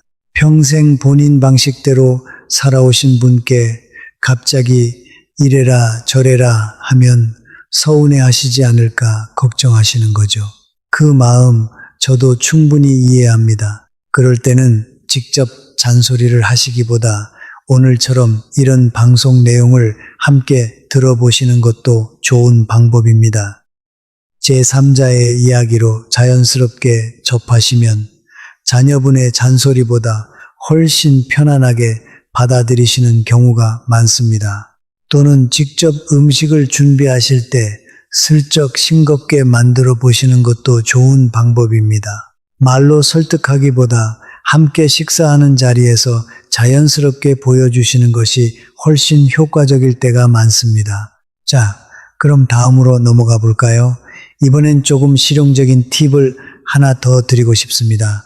마트에서 장을 보실 때 식품 라벨을 확인하는 방법입니다. 사실 라벨에 적힌 숫자들이 너무 복잡하고 작게 적혀 있어서 어렵게 느껴지실 수 있습니다. 그럴 땐 딱 한 가지만 보세요. 나트륨 함량이 한 끼 기준으로 얼마나 되는지요. 보통 한 끼에 나트륨 함량이 너무 높게 적혀 있다면 그 음식은 가끔만 드시는 게 좋겠다고 생각하시면 됩니다. 당류도 마찬가지입니다.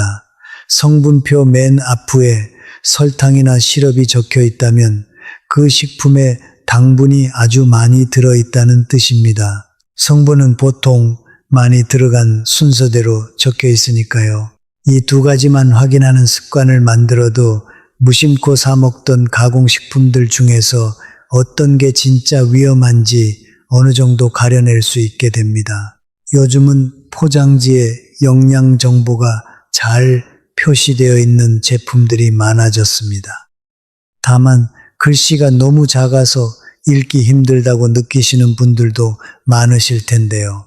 그럴 때는 돋보기를 활용하시거나 자녀분들께 한번 여쭤보셔서 함께 확인해 보시는 것도 좋은 방법입니다. 가족과 함께 장을 보러 가셔서 라벨을 함께 읽어보는 시간을 가지시면 그 자체로도 가족이 함께 건강을 챙기는 좋은 습관이 될 수 있습니다. 여기서 또 한 분의 이야기를 들려드리고 싶습니다. 반효석이라는 분이었는데 72살에 은퇴하신 공무원이셨습니다. 평소에 라면과 즉석 국 종류를 정말 즐겨 드셨습니다. 혼자 사시다 보니 간편한 음식을 선호하셨던 거죠. 그런데 어느 해 정기검진에서 혈압이 많이 높아졌다는 결과를 받으셨습니다. 처음엔 그냥 나이가 들어서 그런가 보다 하셨는데 제가 한번 평소 드시는 식단을 여쭤보니 거의 매일 즉석 식품으로 식사를 해결하고 계셨습니다. 저는 반효석님께 라면이나 즉석국을 완전히 끊으라고 하지 않았습니다. 대신 국물을 반만 드시고 그 대신 계란이나 채소를 추가해서 영양 균형을 맞춰 보시라고 권해드렸습니다.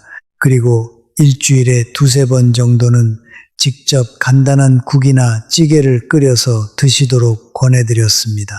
몇 달이 지나고 다시 뵈었을 때 혈압이 눈에 띄게 안정되어 있었고 본인도 몸이 한결 가벼워졌다고 말씀하셨습니다. 혼자 사신다고 해서 꼭 불편한 식습관을 가져야 하는 건 아니라는 걸 그분이 직접 보여주셨습니다. 조금 다른 이야기를 하나 더 해볼까요? 사실 우리가 짠 음식을 좋아하게 되는 데는 어릴 때부터의 식습관도 큰 영향을 미칩니다. 어린 시절부터 짜고 자극적인 맛에 익숙해지면 어른이 되어서도 계속 그 맛을 찾게 됩니다. 반대로 어릴 때부터 담백한 맛에 익숙해진 사람은 성인이 되어서도 자연스럽게 싱겁게 먹는 경향이 있습니다. 그렇다면 지금 이미 짠맛에 익숙해진 우리는 어떻게 해야 할까요? 다행히 우리 미각은 생각보다 유연합니다. 짠맛에 대한 민감도는 보통 2~3주 정도만 꾸준히 싱겁게 드시면 서서히 조절됩니다. 처음엔 음식이 맛없게 느껴지실 수 있지만 시간이 지나면 오히려 너무 짠 음식이 부담스럽게 느껴지는 순간이 옵니다. 저도 환자분들께 이 점을 꼭 말씀드립니다. 조금만 참고 견뎌보시면 우리 미각도 분명히 새로운 균형을 찾아갑니다. 여러분 이해되시죠? 그리고 한 가지 더 짠맛을 줄이는 대신 다른 맛으로 채워보시는 것도 좋은 방법입니다. 레몬이나 식초 같은 산미를 살짝 더해보시거나 후추나 고춧가루로 매콤한 맛을 살려보시거나 마늘이나 생강, 파 같은 향신 재료로 풍미를 더해보세요. 이렇게 다양한 맛으로 입맛을 채워주면 짠맛이 줄어도 음식이 결코 심심하게 느껴지지 않습니다. 또한 조리 방법을 바꾸는 것도 큰 도움이 됩니다. 찜이나 구이처럼 재료 자체의 맛을 살리는 조리법을 활용하시면 양념을 적게 써도 충분히 맛있게 드실 수 있습니다. 국물 요리보다는 건지 위주로 드시는 습관을 만들어 보시는 것도 나트륨 섭취를 줄이는 좋은 방법입니다. 압력솥이나 에어프라이어 같은 조리기구를 활용하시는 것도 좋은 방법입니다. 압력솥으로 조리하시면 재료 본연의 맛이 잘 살아나서 양념을 적게 써도 충분히 깊은 맛을 내실 수 있고 에어프라이어를 활용하시면 기름을 거의 쓰지 않고도 바삭한 식감을 즐기실 수 있습니다. 요즘은 이런 기구들이 가격도 많이 내려가서 부담 없이 장만하실 수 있습니다. 30해가 넘는 시간을 심장과 혈관을 들여다보며 살아오면서 저는 한 가지 깨달은 것이 있습니다. 사람의 몸은 절대 갑자기 무너지지 않습니다. 오늘 하루의 식사가 문제를 만드는 게 아니라 수십 년 동안 차곡차곡 쌓인 작은 습관들이 어느 한순간에 그 결과를 드러낼 뿐입니다. 그러니까 반대로 생각하면 오늘부터 시작하는 작은 변화도 분명히 수십 년 동안 쌓여서 우리를 지켜줄 거라는 뜻입니다. 저는 환자분들께 항상 이렇게 말씀드립니다. 지금까지 어떻게 드셔왔는지는 바꿀 수 없습니다. 하지만 오늘부터 어떻게 드실지는 우리가 직접 선택할 수 있습니다. 그 선택권이 우리 손에 있다는 사실, 그것 하나만으로도 정말 희망적인 이야기라고 생각합니다. 나이가 든다는 건 결코 쇠약해지기만 하는 과정이 아닙니다. 오히려 우리는 그동안 살아온 시간만큼 더 많은 지혜를 가지고 있습니다. 젊었을 때는 모르고 지나쳤던 것들을 이제는 알아차릴 수 있는 눈이 생겼습니다. 오늘 이 이야기를 끝까지 들어주신 것도 그 지혜의 한 부분이라고 생각합니다. 저는 여러분이 단순히 오래 사는 것보다 건강하게 활기차게 사랑하는 가족들과 함께 웃으며 보내는 시간이 길어지길 바랍니다. 그게 진짜 의미 있는 장수라고 생각합니다. 그러기 위해서는 오늘 말씀드린 작은 습관들이 정말 큰 역할을 할 것입니다. 이렇게 길게 말씀드렸는데 사실 핵심은 정말 간단합니다. 덜 짜게, 덜 달게, 덜 기름지게, 그리고 적당히 골고루 이 몇 가지만 기억하셔도 충분합니다. 복잡한 건 다 잊으셔도 됩니다. 오늘 이 시간 동안 들으신 이야기 중에서 딱 하나만 마음에 남기신다면 저는 그것으로도 충분히 의미 있는 시간이었다고 생각합니다. 자, 이제 오늘 나눈 이야기를 차근차근 정리해 보겠습니다. 기억하기 쉽게 다시 한번 짚어드릴게요. 첫째, 정제 식물성 기름입니다. 튀김이나 가공식품에 많이 들어있고 과하게 섭취하면 혈관에 염증을 일으킵니다.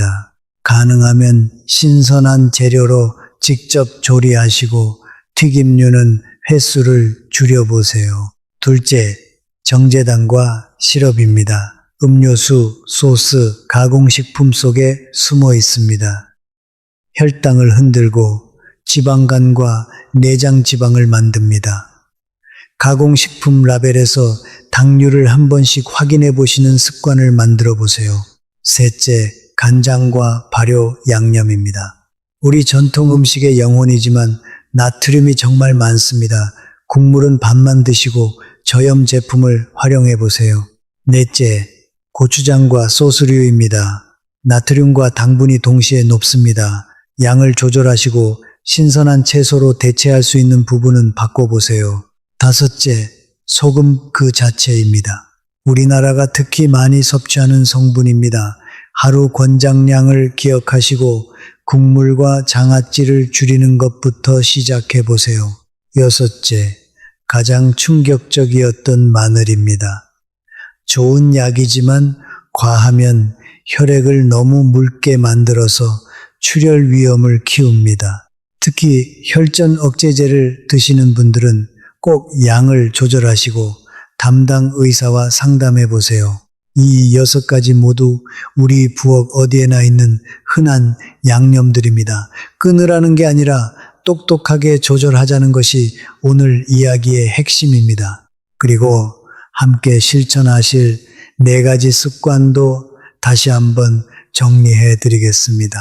아침 저녁으로 혈압 체크하시기, 칼륨이 풍부한 바나나나 고구마 챙겨 드시기, 하루 한 점 5리터에서 2리터 정도 물 드시기, 그리고 식후에 10분 정도 가볍게 걷기, 이 4가지만 꾸준히 실천하셔도 분명히 큰 변화를 느끼실 수 있습니다. 여러분, 오늘 제가 드린 이야기 중에서 가장 중요한 한 가지를 다시 말씀드리고 싶습니다. 몸이 보내는 신호를 절대 무시하지 마세요.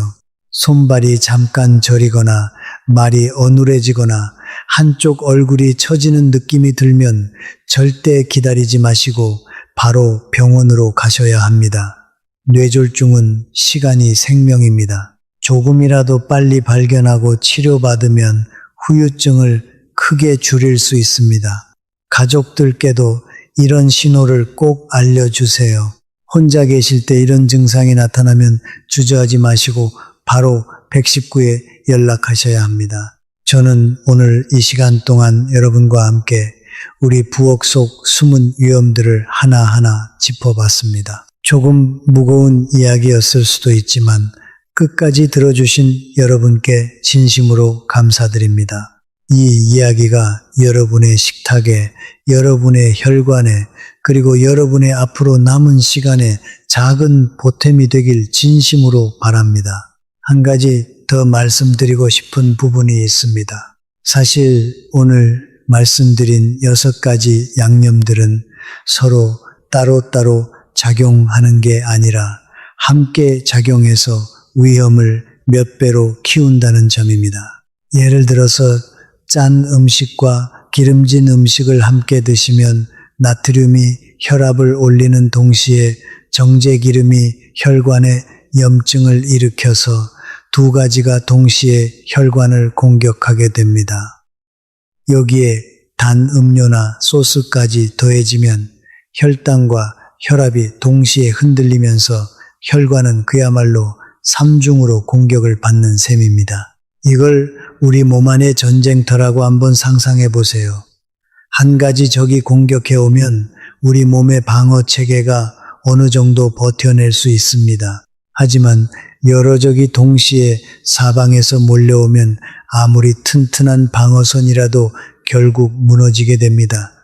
우리 혈관도 마찬가지입니다. 한 가지 위험 요인만 있을 때는 어느 정도 버텨내지만 여러 위험 요인이 겹치면 그 피해는 단순히 더해지는 게 아니라 훨씬 더 커집니다. 그래서 하나씩 차근차근 줄여나가는 노력이 정말 중요합니다. 그러니까 저는 오늘 한 가지 양념만 조심하라고 말씀드리는 게 아니라 전체적인 균형을 보시라고 강조하고 싶습니다. 짠 것 하나를 줄였다고 안심하지 마시고 기름진 것과 단 것도 함께 신경 써 주셔야 합니다. 이렇게 전체적으로 균형을 잡아가는 것이 결국 가장 효과적으로 혈관을 지키는 방법입니다. 또 하나 자주 받는 질문이 있습니다. 콜레스테롤과 오늘 말씀드린 양념들이 어떤 관계가 있느냐는 질문입니다. 사실 콜레스테롤 자체는 우리 몸에 꼭 필요한 성분입니다. 세포막을 만들고 호르몬을 만드는 데 쓰입니다. 문제는 콜레스테롤의 종류와 양입니다. 정제 기름과 가공식품을 많이 드시면 혈관에 쌓이는 나쁜 콜레스테롤이 늘어나고 혈관을 보호해주는 좋은 콜레스테롤은 오히려 줄어드는 경향이 있습니다. 이렇게 나쁜 콜레스테롤이 혈관 벽에 쌓이면 앞서 말씀드린 것처럼 혈관이 점점 좁아지고 딱딱해집니다. 거기에 나트륨으로 인한 높은 혈압이 더해지면 그 좁아진 혈관에 더 강한 압력이 가해지는 셈입니다. 좁은 통로에 강한 물살이 흐르면 어떻게 될까요? 당연히 그 통로는 더 빨리 손상되고 막히거나 터지기 쉬워집니다. 그래서 콜레스테롤 관리와 나트륨 관리는 따로 떨어진 이야기가 아니라 사실은 한 몸처럼 함께 가는 이야기입니다. 정기적으로 혈액 검사를 받으셔서 콜레스테롤 수치도 함께 확인해 보시길 권해드립니다. 숫자를 안다는 것 자체가 우리 몸을 지키는 첫걸음입니다. 여러분 중에는 혹시 가족력이 걱정되시는 분들도 계실 겁니다. 부모님이나 형제분들 중에 심장질환이나 뇌졸중을 겪으신 분이 계시다면 본인도 더 주의 깊게 관리하셔야 합니다. 가족력이 있다고 해서 반드시 같은 병을 겪는다는 뜻은 아니지만 위험이 조금 더 높다는 신호로 받아들이시고 정기 검진을 더 자주 받으시는 게 좋습니다. 유전적인 요인은 우리가 바꿀 수 없지만 식습관과 생활습관은 우리가 충분히 바꿀 수 있는 부분입니다. 타고난 부분을 걱정하기보다 바꿀 수 있는 부분에 집중하시는 게 훨씬 현명한 선택입니다. 체중과 허리둘레도 함께 살펴보시면 좋습니다. 특히 허리둘레는 내장 지방을 가늠하는 좋은 지표입니다.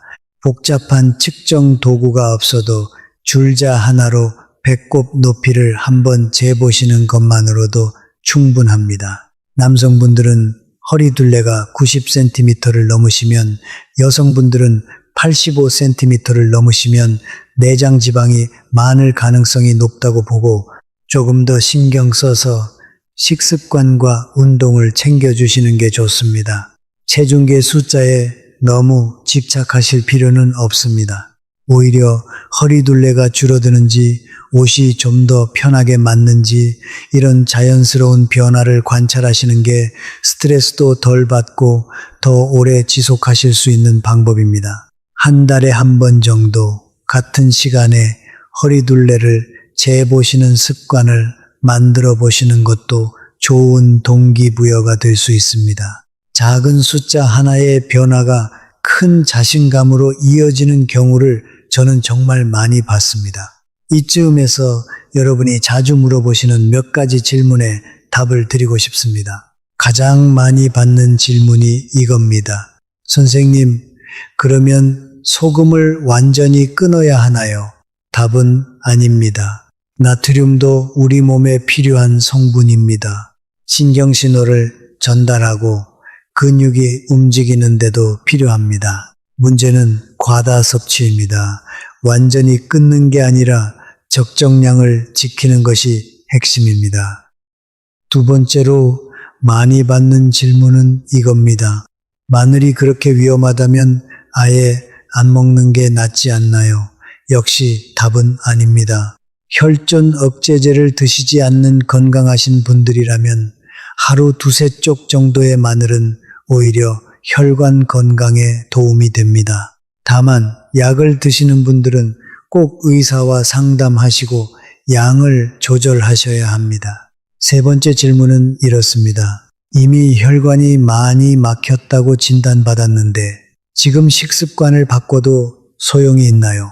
정말 좋은 질문입니다. 답은 분명히 그렇다입니다. 혈관은 한번 손상되면 완전히 원래대로 돌아가지는 않지만 식습관을 바꾸면 더 이상의 진행을 늦추고 남아있는 혈관 기능을 최대한 보호할 수 있습니다. 늦었다고 생각하지 마세요. 지금 시작하는 것이 가장 빠른 시작입니다. 네 번째 질문은 이렇습니다. 외식을 자주 하는데 어떻게 조절할 수 있나요? 외식하실 때는 국물을 남기시고 소스나 양념은 따로 요청하셔서 본인이 양을 조절해 보세요. 또 채소가 많이 들어간 메뉴를 선택하시는 것도 좋은 방법입니다. 완벽하게 지키지 못하셔도 괜찮습니다. 평소에 조금씩 신경 쓰시는 것만으로도 충분히 의미가 있습니다. 다섯 번째로 많이 받는 질문은 운동에 관한 것입니다.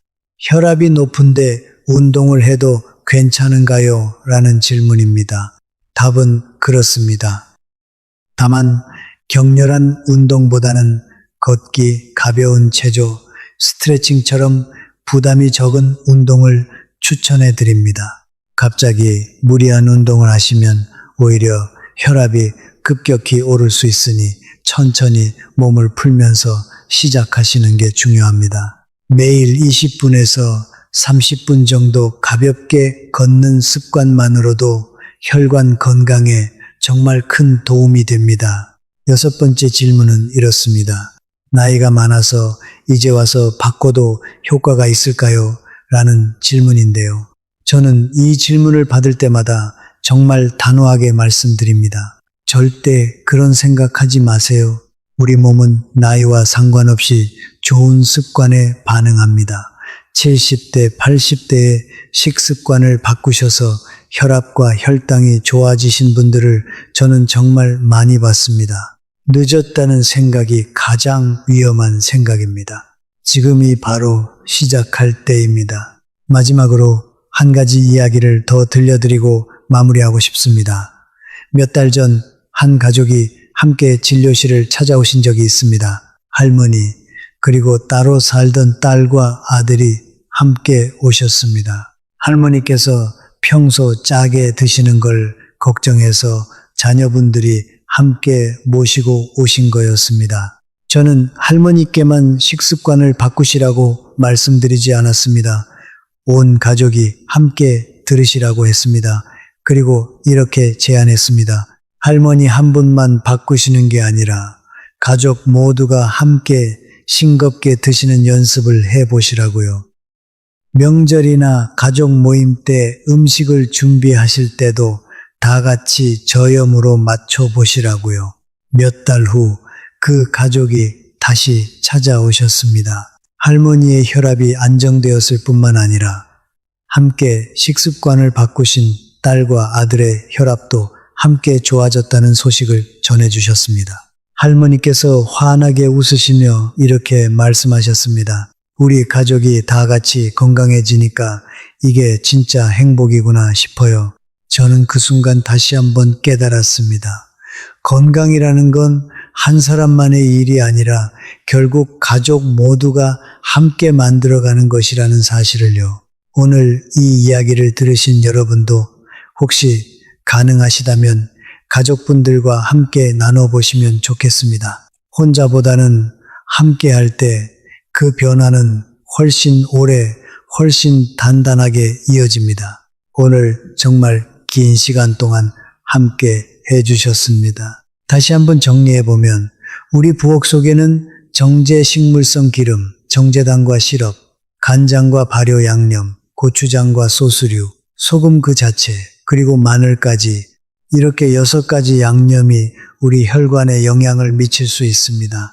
이 중 어느 것도 완전히 끊어야 할 나쁜 음식은 아닙니다.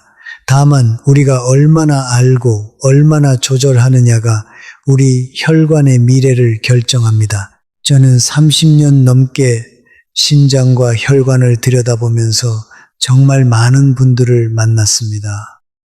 어떤 분은 너무 늦게 알아서 후회하셨고, 어떤 분은 조금이라도 빨리 알아서 큰 위기를 피하셨습니다. 그 차이는 결국 정보였습니다. 알고 있느냐, 모르고 있느냐.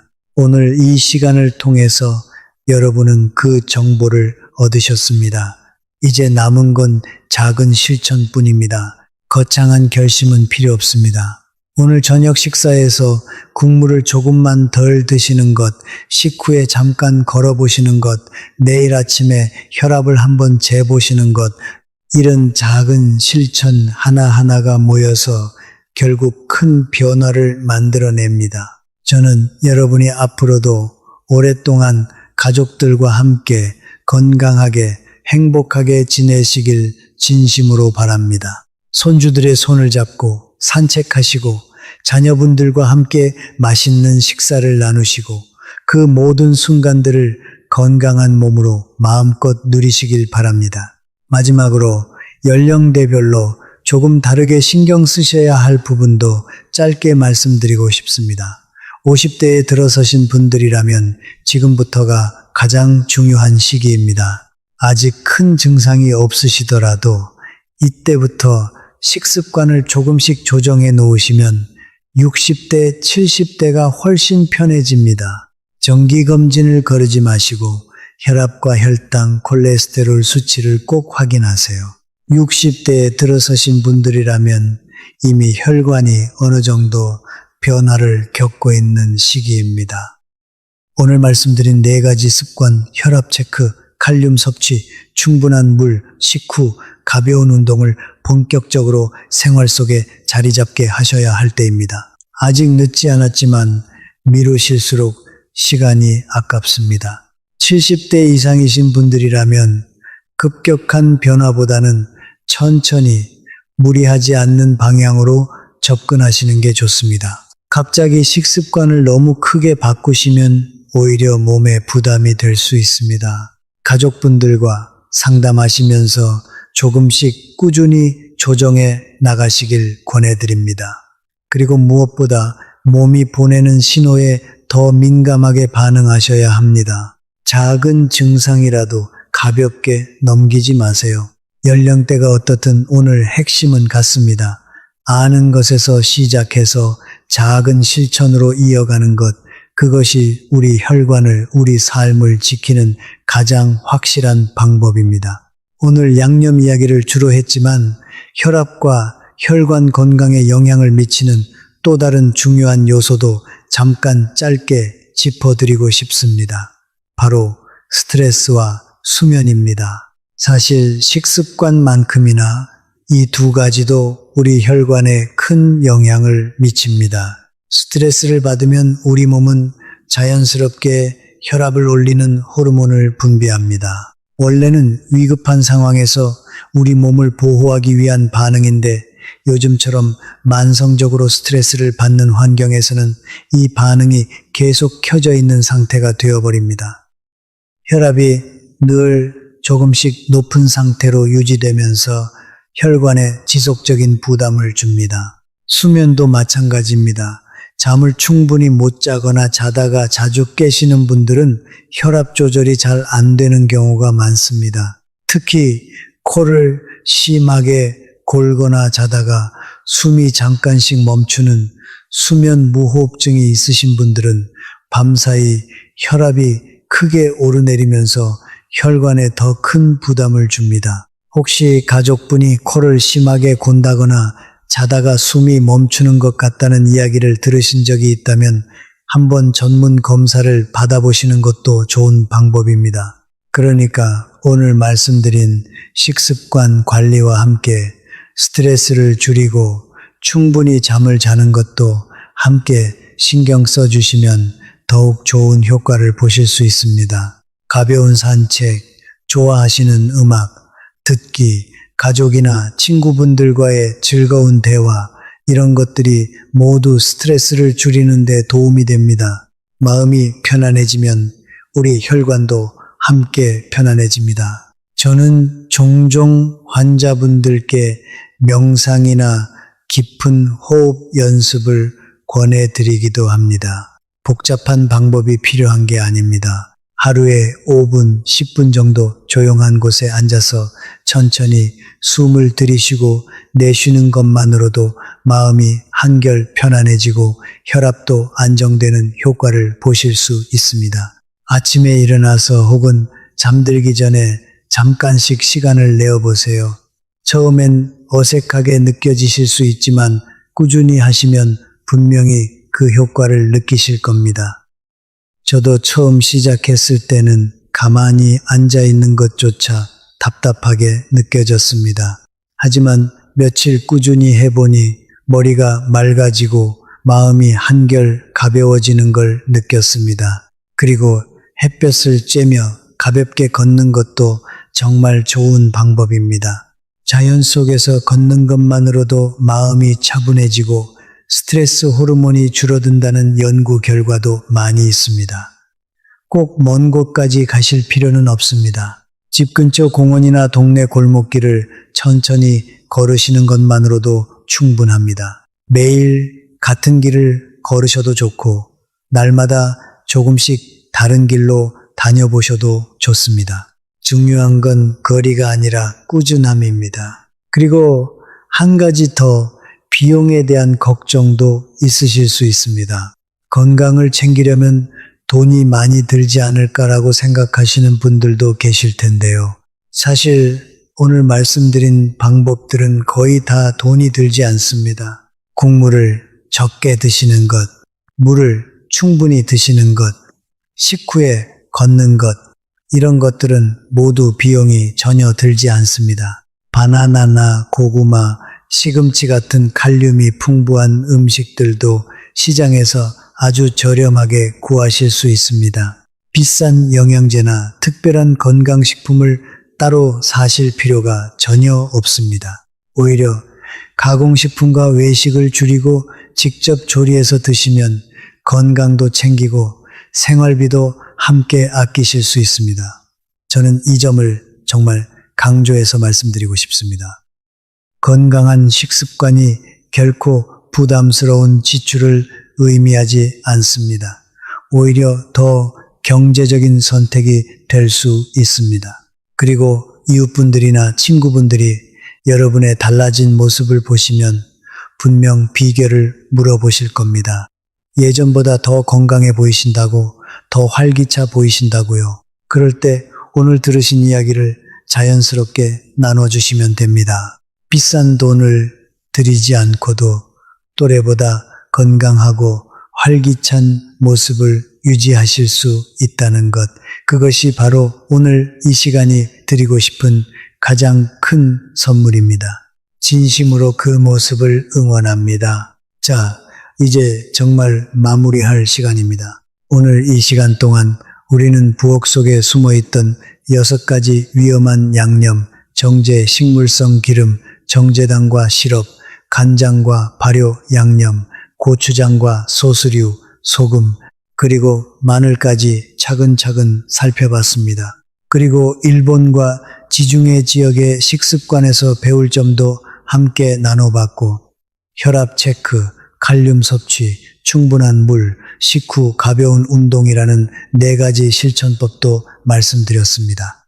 여러분, 오늘 이야기가 조금 길었지만 끝까지 함께 해주셔서 정말 감사합니다. 이 시간이 여러분께 작은 깨달음이라도 드렸다면 저는 그것으로 충분히 보람을 느낍니다.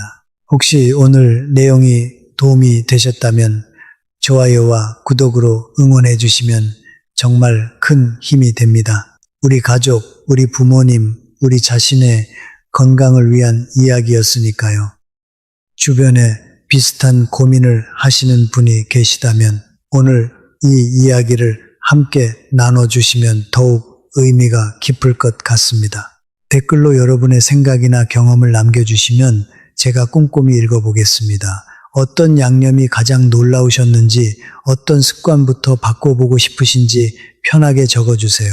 서로의 이야기를 나누는 것만으로도 우리는 함께 더 건강해질 수 있다고 믿습니다. 저는 앞으로도 이 채널을 통해서 여러분의 심장과 혈관을 지키는데 도움이 되는 이야기들을 계속 전해드리고 싶습니다. 여러분과 함께 건강한 노후를 만들어가는 이 여정이 저에게도 정말 큰 의미가 됩니다. 다음 시간에는 또 다른 주제로 여러분을 찾아뵙겠습니다. 그때까지 오늘 말씀드린 작은 습관들 잊지 마시고 하나씩 실천해 보세요. 여러분의 건강이 제일 중요합니다. 항상 곁에서 응원하겠습니다. 오늘도 끝까지 들어주셔서 감사합니다. 여러분의 시간을 내어 함께 해주신 것 다시 한번 깊이 감사드립니다. 다음 시간에 또 건강한 이야기로 찾아뵙겠습니다. 안녕히 계세요.